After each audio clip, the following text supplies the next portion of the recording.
அஸ்ஸலாமு அலைக்கும் வரஹ்மத்துல்லாஹி பரகாத்துஹு. பிஸ்மில்லாஹிர் ரஹ்மானிர் ரஹீம். அன்பான சகோதர சகோதரிகளே, எல்லாம் வல்ல அல்லாஹ்வின் நல்லடியார்களே, இன்று நாம் காணவிருக்கும் தலைப்பு சலுகைகளால் நிரம்பி வழியும் தொழுகை. அப்படியானால் கலா தொழுகையே இல்லையா? இவ்வளவு நாளும் தொழாமல் 20 வருடங்களாக தேங்கி போனவருக்கு வழிவகை என்ன என்பதை இப்போது பார்ப்போம். நன்மைகளை மேலதிகமாக செய்வோருக்கு அது நல்லது.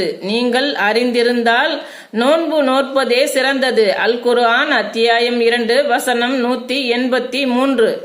அல்லாஹ் வசனத்தில் நோன்பை கடமையாக்குகிறான்.